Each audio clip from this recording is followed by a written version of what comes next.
KVGC News Time is now 7 minutes after the hour of 7 o'clock. Time for a look at the news for this, a Thursday, the 18th day of October for 2018. Well, the Calaveras County Board of Supervisors has decided to table an item to increase salaries for the county auditor controller, assessor, clerk recorder, and treasurer tax collector. The issue has sparked concerns among members of the public as well as the board since it was first discussed September 11th, just weeks before the final budget was adopted.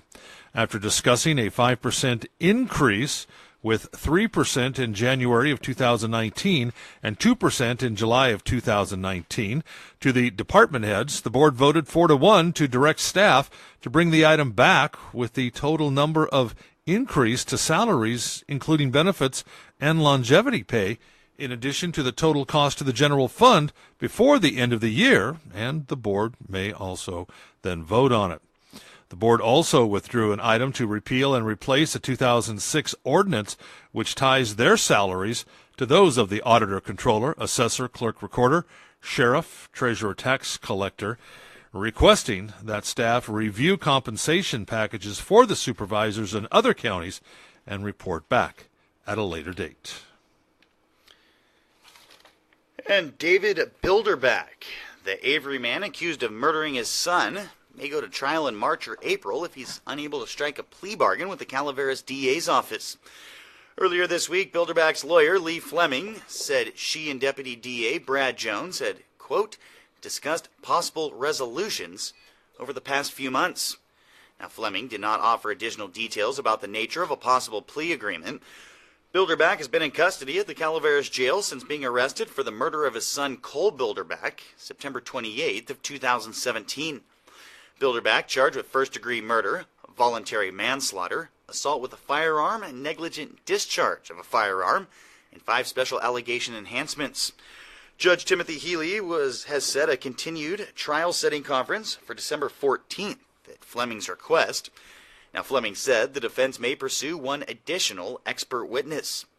Bilderback's previous trial-setting conference, August 6th, was postponed till this week, pending further investigation by forensic and drug detection experts for the defense and acquisition of discovery.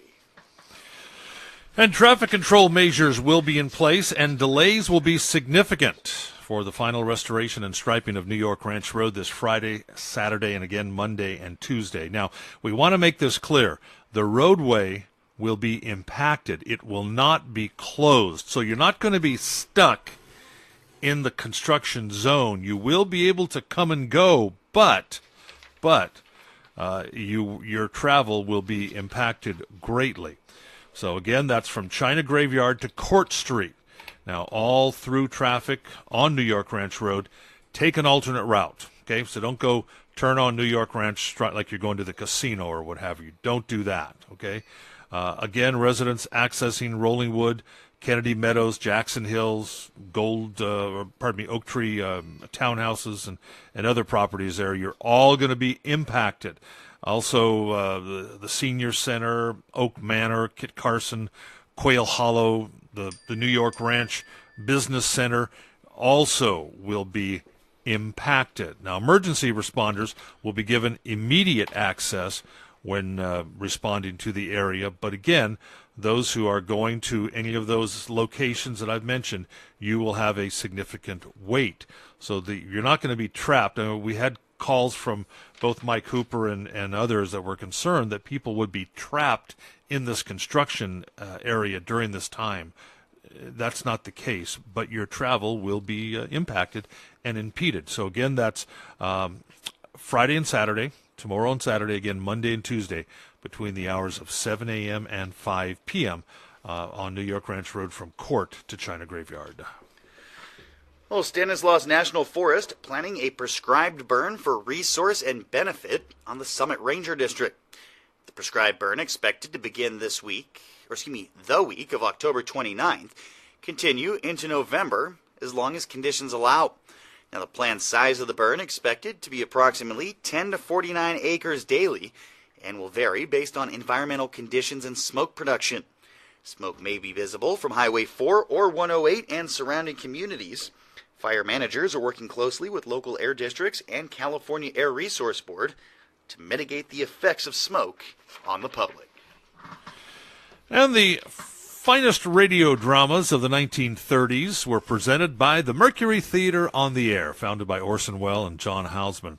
Now, together they presented many classic pieces of literature, and you may recall they shook the country with the terrifying staging of War of the Worlds. Well, Main Street Theater Works is recreating one of these literary classic radio plays, The 39 Steps, complete with live sound effects. This limited engagement fundraiser will have 2 matinee performances at 2 p.m. this Saturday and Sunday, and 1 evening performance at 8 p.m. on Saturday night. Watch and listen as the Main Street Theater Works brings radio alive at the Native Sons Hall in Sutter Creek. Tickets $25. It is a fundraiser again. They include a dessert bar, coffee or tea, and the show. NoHo's Wine Bar will be available on Saturday. For more information, you can visit mstw.org or stay tuned at 7:40. We're going to be talking with Julie Anker of Main Street Theater Works.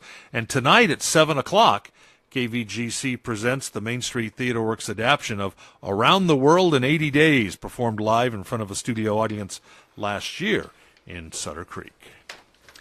And Amador Makers elected its first board of directors. At its meeting October 14th, the elected board of directors include board president Craig Baracco, reporter with the Ledger-Dispatch, program director Molly Allen, CEO of Made in Amador, and treasurer Paula Tarantino, master crafter of many mediums.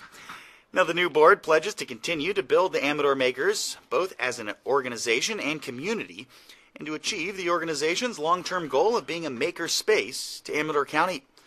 All are welcome to join, regardless of age, area of interest, or skill level.